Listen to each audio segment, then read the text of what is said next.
तीन चीज़ें हैं: पढ़ा लिखा, विद्वान और ज्ञानी। शब्द सुना है आपने? पढ़ा लिखा, विद्वान और ज्ञानी। तीनों में अंतर है या तीनों एक हैं? तीनों में बहुत अंतर है, बहुत अंतर है। पढ़ा लिखा कौन है? जिसने का खा गा पढ़ लिया, जैसे अक्षर पढ़ना आ गया, पढ़ लेता है कि समाज शास्त्र क्या होता है, राजनीति शास्त्र क्या होता है, और जो भी किताबें पढ़ाई जाती हैं वो पढ़ लिए, हिंदी पढ़ ली, इंग्लिश पढ़ ली, ये पढ़ा लिखा हो गया। ठीक है। लेकिन जिन्होंने शास्त्रों का ज्ञान किया है, आत्मा और परमात्मा का ज्ञान किया है, जिन्होंने शास्त्रों को पढ़ा है, वो विद्वान हो गया। लेकिन जो शास्त्रों को पढ़ करके अपने आचरण में उतारता है, उसे ज्ञानी कहते हैं।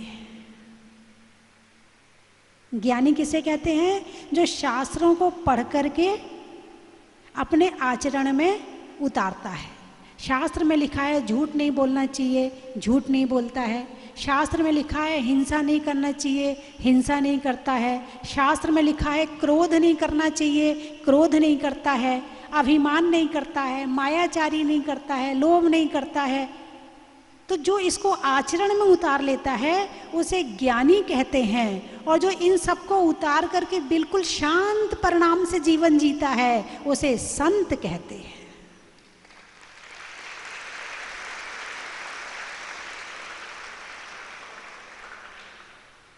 भारत देश एक नहीं अनेक धर्मों को मानने वाला है, और हर धर्म एक ही चीज़ सिखाता है, शांत रहो।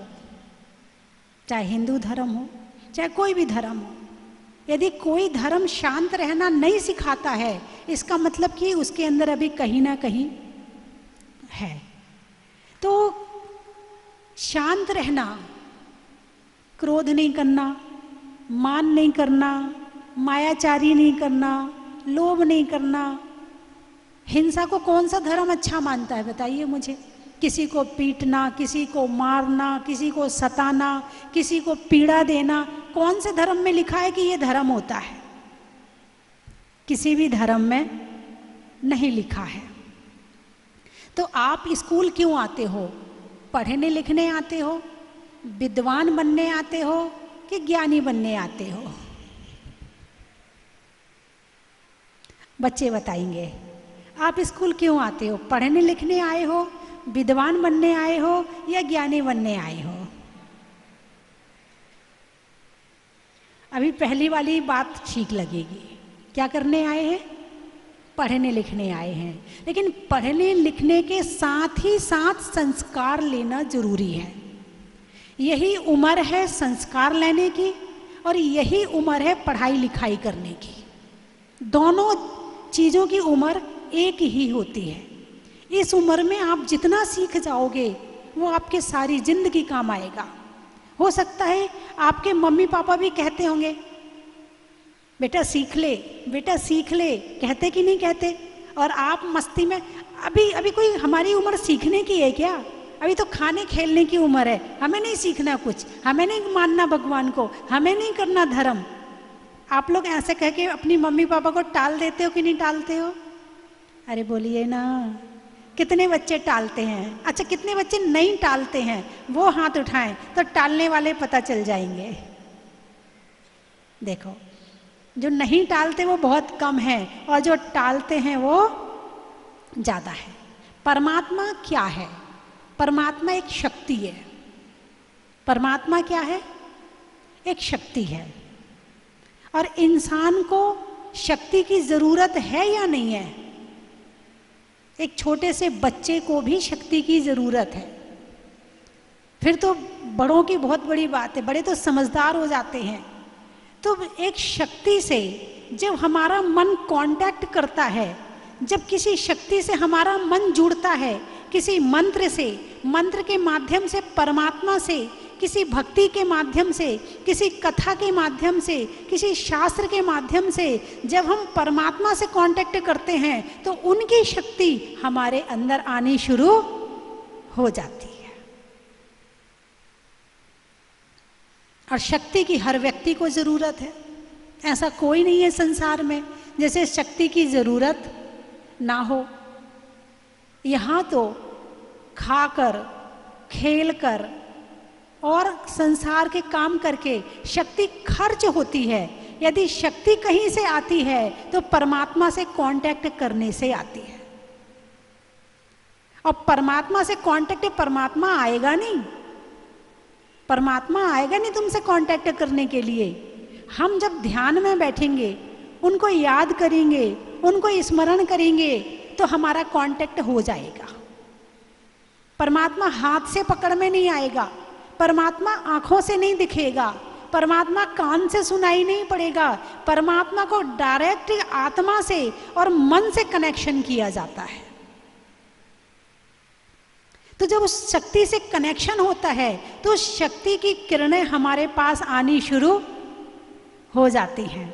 और आप प्रैक्टिकल करके देखना, बहुत सारे बच्चे मेरे पास आते हैं, माता जी मन स्थिर नहीं होता है पढ़ने में, घर वालों को मुझसे बड़ी उम्मीद है, मैं बहुत पढ़ूं बहुत पढ़ूं, जब किताब सामने रख के बैठते हैं तो किताब में मन नहीं लगता है, किताब में अक्षर नज़र नहीं आते हैं, वही दोस्त नज़र आते हैं, वही जो स्कूल में काम करते हैं वही नज़र आते हैं, जो खेलते कूदते हैं वो नज़र आता है, हमें तो पढ़ाई लिखाई तो हमसे अच्छे से होती नहीं है। माता जी बताओ हम क्या करें? ये परेशानी आपकी तो नहीं है कि है? सच बोलना, यदि परेशानी है तो हाँ बोलना, नहीं है डॉक्टर से झूठ। यदि डॉक्टर से बीमारी छुपाओगे तो इलाज कौन करेगा, है ना? तो ये परेशानी आपकी है कि नहीं है? पढ़ने बैठते हैं तो मन नहीं लगता है, ऐसा होता कि नहीं होता आपके साथ में? होता है ना? तो सबसे पहले तो ये बताओ आपके पास में मोबाइल है कि नहीं है? कितने बच्चे हैं जिनके पास में मोबाइल है? अच्छे से हाथ उठाओ। बहुत बढ़िया, बहुत सुंदर। जिनके पास नहीं है, क्या वो अपने मम्मी पापा का मोबाइल लेकर नहीं चलाते? उनकी पूरी इच्छा होती है कि मम्मी का मोबाइल हम हैंड ओवर कर ले। पापा तो हो सकता है डांट देते हो, लेकिन मम्मी तो कहीं ना कहीं पिघल जाती है ना? तो सबसे बड़ा आपके दिमाग की अस्थिरता का कारण है मोबाइल। क्या है? मोबाइल है। मान लो आपको ये मन में आया है कि 2 घंटे पढ़ाई करना है। कितने घंटे? 2 घंटे पढ़ाई करना है। तो 2 घंटे के लिए संकल्प ले लें कि हम मोबाइल का त्याग करते हैं और मोबाइल को साइलेंट करके दूसरे कमरे में रख दें, अथवा अपनी मम्मी को दे दें कि मम्मी 2 घंटे तक मोबाइल मुझे मत देना, चाहे किसी का भी फ़ोन आता रहे। ऐसा हो सकता कि नहीं हो सकता? अरे बोलिए ना, आपको पढ़ाई करना है कि नहीं करना, पहले तो ये बताओ। किन किन बच्चों को अच्छे से पढ़ाई करनी है वो हाथ उठाओ। अच्छा, सबको करनी है, ठीक है, फिर बता देती हूँ। तो आप अपनी मम्मी को वो मोबाइल पकड़ा दें और ये कह दें मैं मांगू तो भी नहीं देना, क्योंकि मन बड़ा चंचल है। तुम्हारा मन करेगा थोड़ा देख लो, थोड़ा व्हाट्सएप चला लो, किसी का मैसेज तो नहीं आया, थोड़ा फेसबुक देख लो, मन अपने आप अंदर से करेगा शुरुआत में। लेकिन आप दृढ़ बने रहना और अपने मम्मी पापा को मोबाइल पकड़ा देना कि 2 घंटे मैं मांगूं तो भी मुझे मोबाइल नहीं देना। फिर आप अपने जिस कमरे में पढ़ने के लिए आते वहाँ आकर के 5 मिनट 10 मिनट बिल्कुल बैठकर मंत्र का जाप और परमात्मा का स्मरण करना। इससे मन आपका स्थिर हो जाएगा और परमात्मा की शक्ति आपके पास में आ जाएगी। अब आप पढ़ने बैठो, मेरी गारंटी है कि आप 6 घंटे में उतनी पढ़ाई नहीं कर पाएंगे जितनी आप 2 घंटे में कर लेंगे।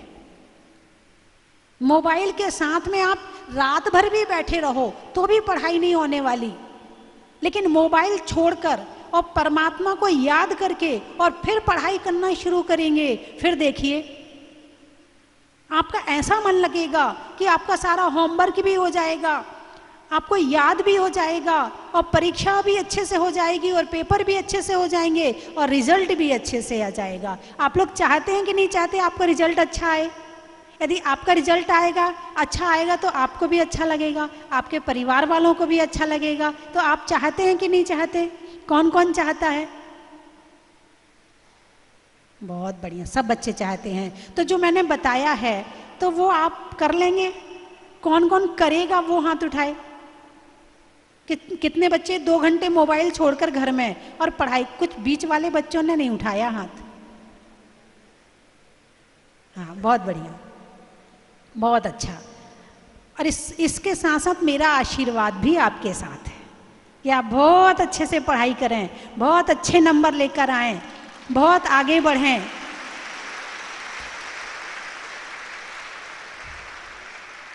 आप जो भी काम करें एक नियम ले लो, ईमानदारी से करें।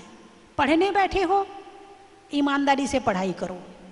मोबाइल चला रहे हो, ईमानदारी से मत चलाओ। मोबाइल जैसी चीज को क्या ईमानदारी से चलाना है, लेकिन पढ़ाई करो तो पूरी ईमानदारी के साथ, जहां रिजल्ट मिलना है। फेसबुक आपने 1 घंटा देख लिया, कोई रिजल्ट, कोई इनाम मिलेगा आपको? कोई आपका नाम अखबार में आएगा कि इस बच्चे ने 2 घंटे बहुत अच्छी तरह से फेसबुक चलाया? अरे बोलिए ना, आएगा क्या? नहीं आया। कोई इनाम मिलेगा कि ये बच्चा मोबाइल चलाने में बहुत एक्सपर्ट है? नहीं मिलेगा ना। लेकिन यदि आपने अच्छे से पढ़ाई करी और अच्छे नंबर लेकर आए तो आपका स्कूल में भी नाम होगा, आपका अखबार में भी नाम होगा, आपका परिवार में भी नाम होगा, आपके रिश्तेदारों में भी नाम होगा और आपके मित्र भी आपके साथ रहना चाहेंगे। क्योंकि जो बच्चे पढ़ने में होशियार नहीं रहते उनके साथ कोई रहना नहीं चाहता है, ऐसे ही है ना? तो आप पढ़ने में होशियार होना चाहते हैं ना?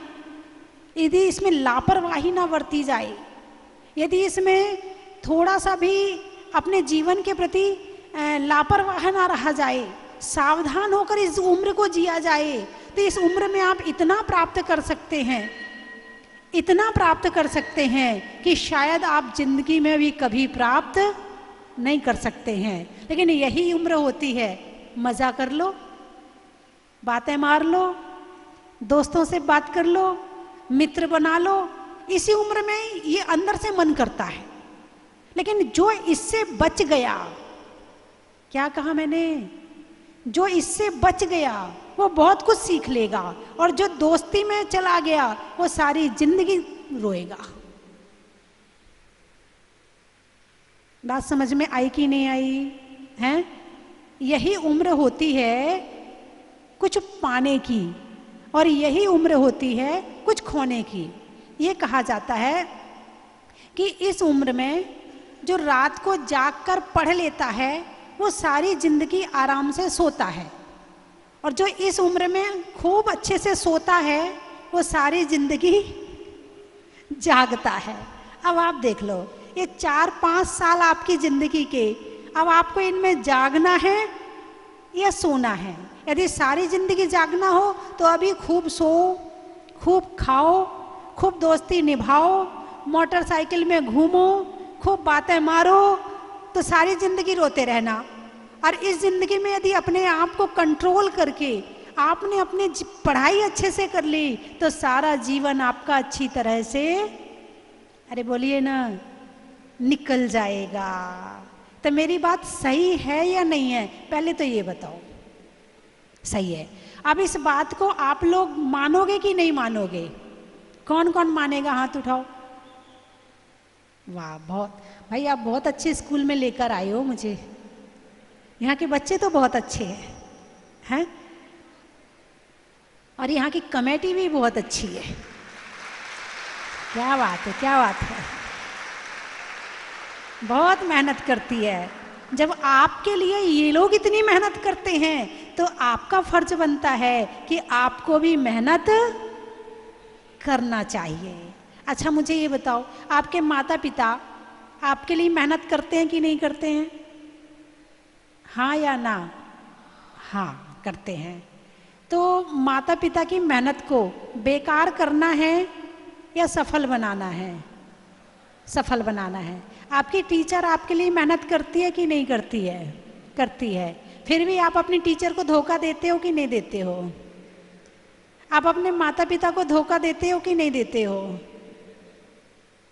चलाते तो मोबाइल हो और उनसे कहते मैं पढ़ाई कर रहा हूं ना, मोबाइल में आजकल पढ़ाई होती है, मैं पढ़ाई कर रहा हूं ना। ऐसा करते हो कि नहीं करते हो? करते हो ना? ऐसा नहीं करना है, क्योंकि सबसे ज्यादा शुभ चिंतक आपके माता पिता होते हैं।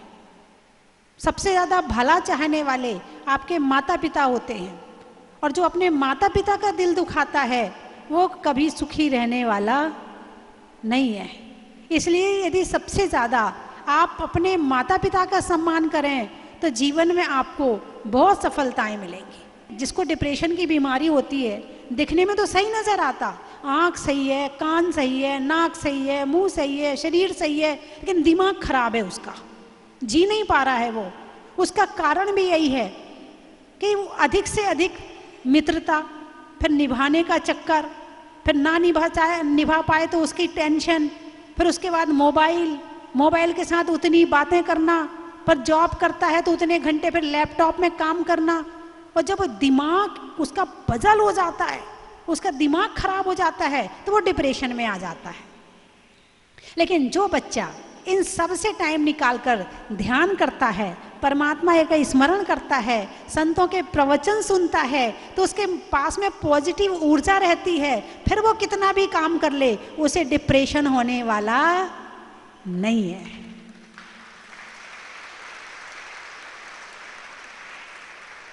इसीलिए सत्संगति, परमात्मा का ध्यान, परमात्मा की मंत्र जाप, धर्म के प्रति भावनाएं और प्रवचन सुनना, ये आपके स्वस्थ रहने के लिए सबसे बड़ी दवाई है। तो कितने बच्चे हैं जो अपने जीवन में धर्म नहीं छोड़ेंगे? वो हाथ उठाकर बताएं। अपने जीवन में धर्म नहीं छोड़ेंगे, चाहे कितने पढ़े लिखे हो जाओ, चाहे कहीं जॉब कर लेना, कुछ भी कर लेना, मगर 15 मिनट आधा घंटा परमात्मा के लिए नहीं, अपने लिए देना। परमात्मा को हमारी जरूरत नहीं है, बात समझने की कोशिश करना और ध्यान रखना इस बात का। परमात्मा को हमारी जरूरत नहीं है, हमें परमात्मा की जरूरत है। ठीक है? तो आज से अपने अपने अपने घर में शुरू कर दोगे 15 मिनट पढ़ने के पहले, है ना? और पढ़ने के तुरंत बाद मोबाइल नहीं चलाना, रेस्ट करना, दिमाग को रेस्ट देना, मोबाइल नहीं चलाना। ऐसा हो सकता है क्या? बंधुओं, सारी दुनिया हमारे लिए मेहनत कर रही है, हम फिर भी ना पढ़ाई कर पाएं, हम फिर भी अच्छे संस्कार ना सीख पाएं, तो हमारे जीवन में फिर हमने किया क्या? कुछ भी नहीं किया, सबकी मेहनत बेकार कर दी। जो उम्र आपकी अभी ये है ना, ये टर्निंग पॉइंट है। क्या है ये? टर्निंग पॉइंट, मोड़ है ये। यदि इस उम्र में सही जगह मुड़ गए तो रास्ता सारी जिंदगी सही चलेगा, और इस उम्र में यदि गलत जगह मुड़ गए तो सारी जिंदगी गलत रास्ते पर ही जाना पड़ेगा। इसलिए इस उम्र में खुद को संभालना बहुत जरूरी है। दूसरा तो कहता है लेकिन समझ में नहीं आती है। सामने वाला समझाता है, बेटा ऐसा मत कर, बेटा ऐसा मत कर, लेकिन नहीं मम्मी तुम्हें क्या पता है, हमारे यहाँ तो सब लोग करते हैं ऐसा, मम्मी तुम कुछ नहीं जानती हो। मम्मी को तो बुद्धू समझते हैं। अब बेचारी मम्मी क्या करे, प्यार करती है बच्चों से, चुप रह जाती है। लेकिन नहीं, मम्मी कहे ऐसे कपड़े नहीं पहनना, मम्मी कहे ऐसा नहीं करना, तो अपनी मम्मी की बात को, क्योंकि वो आपको प्यार करती है, आपके लिए कितना काम करती है, आपके लिए कितनी मेहनत करती है। यदि आप एक हॉस्टल में रहते हो ना, तो कितना पैसा लगता है, कितना खर्च होता है, और आपकी मम्मी आपसे पैसा लेती है क्या? फिर भी आपकी सेवा करती है। तो ये जो जीवन का टर्निंग पॉइंट, ये उम्र जो आपकी चल रही है, इस उम्र में ज्ञान होना, सावधान होना जरूरी है। और एक मैंने किताब लिखी है, टर्निंग पॉइंट। इस किताब का क्या नाम है? Turning point. ये किताब आपको, इन बच्चों को जरूर पढ़वानी है। मैं आप 5-7 किताब तो ये यहाँ पर हैं, और कहोगे तो और भेज दूंगी। लाइब्रेरी में रखो, जबकि आपका पीरियड फ्री होता है तब आप जाके इस किताब को पढ़ो। इस किताब को एक बार नहीं, कम से कम 3 बार पढ़ना है। कितने बार पढ़ना है? 3 बार।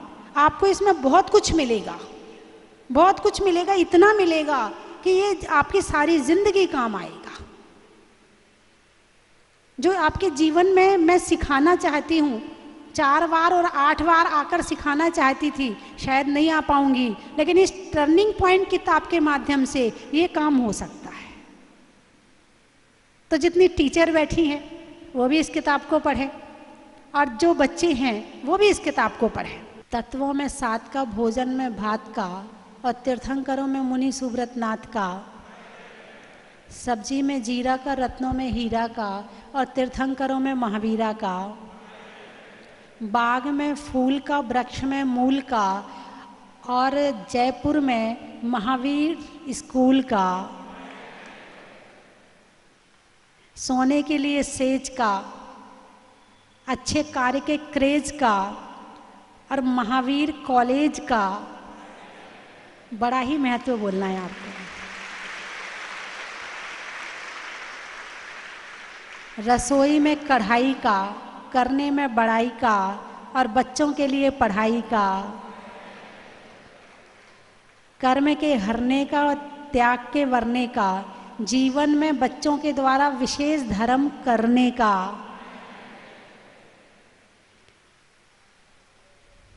और आप शब्द बोलो, मैं महत्व बताऊंगी। टीचर्स का, अच्छा, आप लगा लेना। शरीर में फीचर का, बरसात में कीचड़ का, और महावीर स्कूल की टीचर का। और बताओ? कमेटी का, ट्रेन में टीटी का, घर में बेटी का, और महावीर स्कूल की कमेटी का। बड़ा ही महत्व है।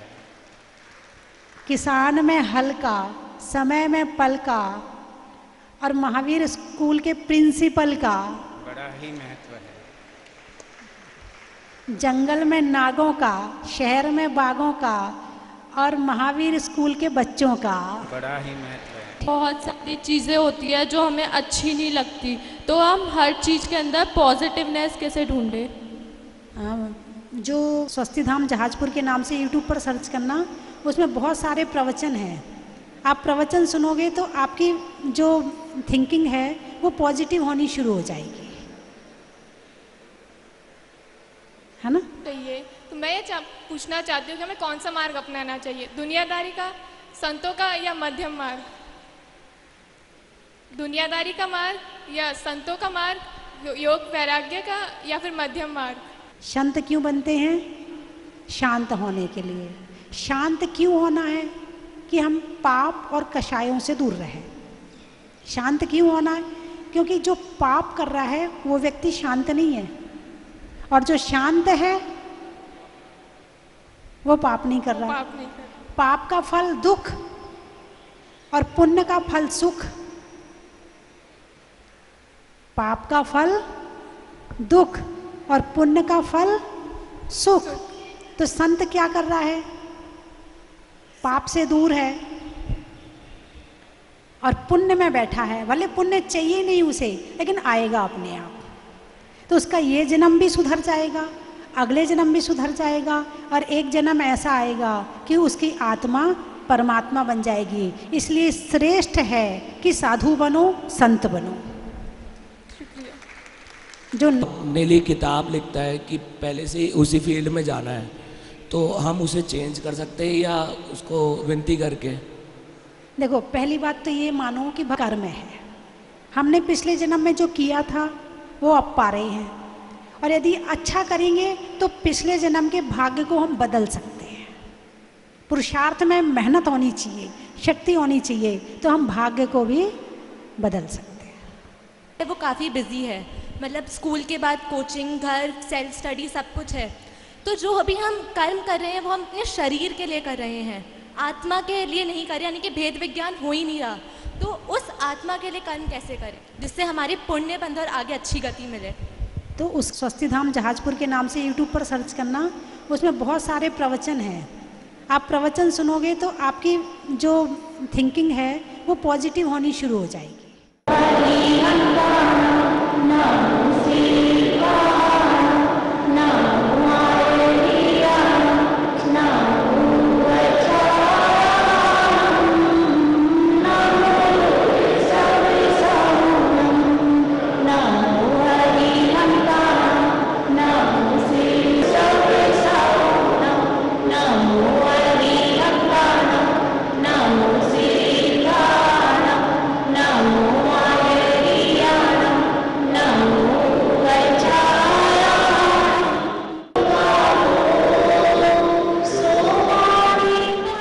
बच्चों को बहुत बहुत मंगल आशीर्वाद हैं और अच्छे मार्ग पर चल के बहुत आगे बढ़ें। मेरा यही आशीर्वाद है आप सबके लिए।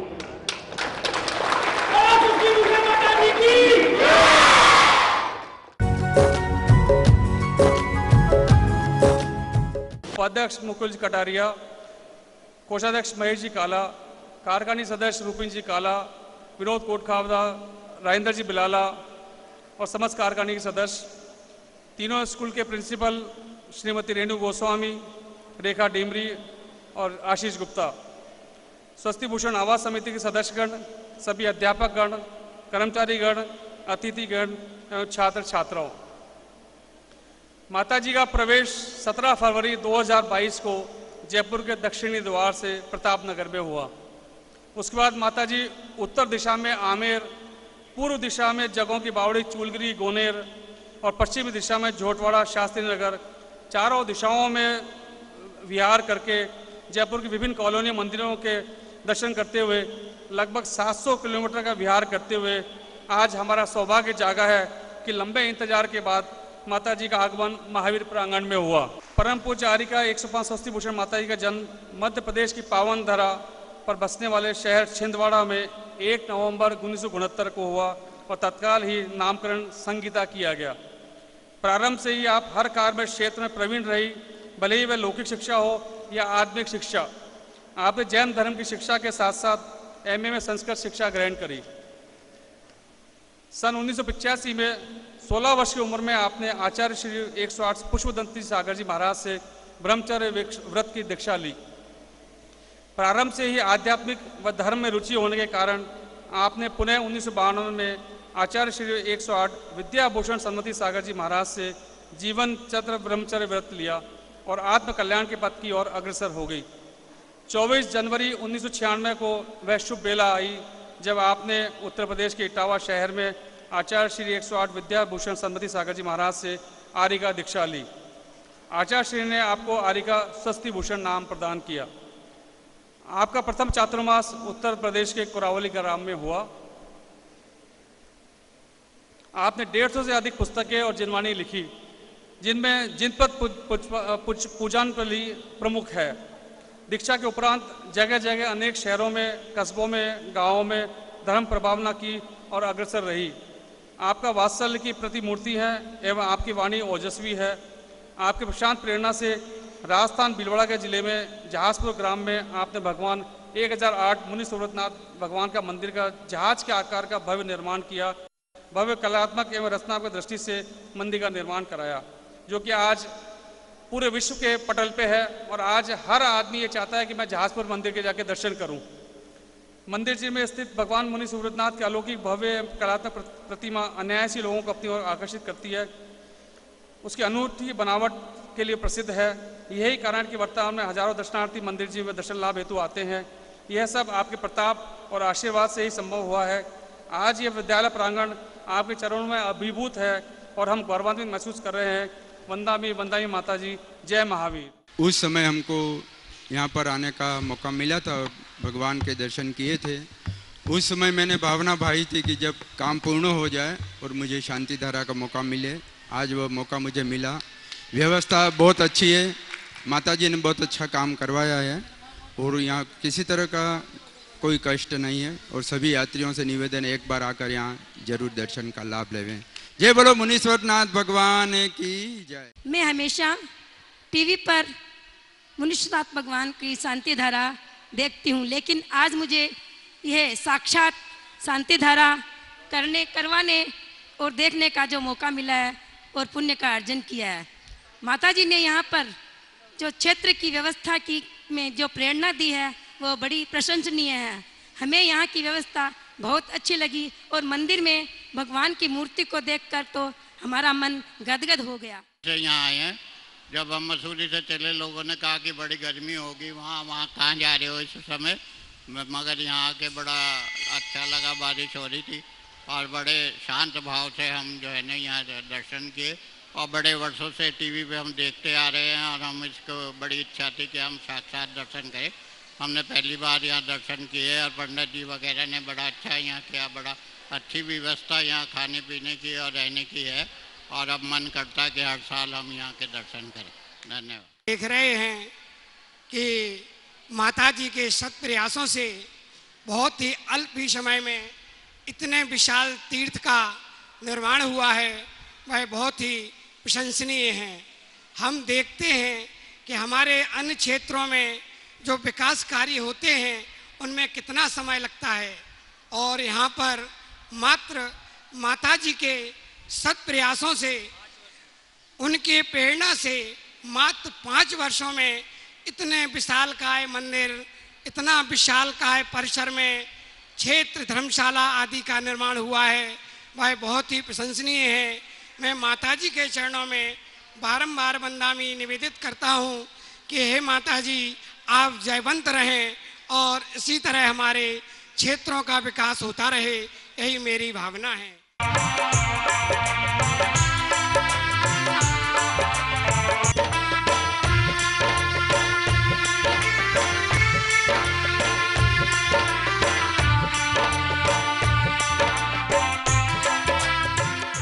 कंचन की थाल को सजाओ रे आज, रत्नों की थाल को भर लाओ रे आज। आओ आओ करे रे गुणगान आरती भगवन की। आओ आओ करे गुणगान आरती भगवन की। आओ आओ करे रे गुणगान आरती भगवन की।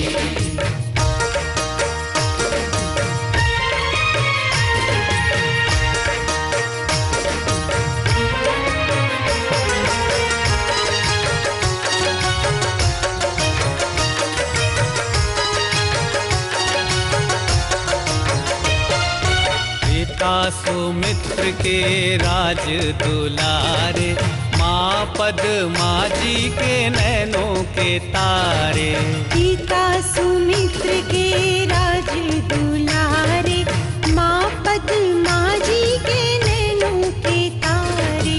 राजगृही में जन्म लियो आप, राजगृही में जन्म लियो आप। आओ आओ मनाए खुशी आज आरती भगवन की। आओ आओ करे गुणगान आरती भगवन की। आओ आओ करे गुणगान आरती भगवन की।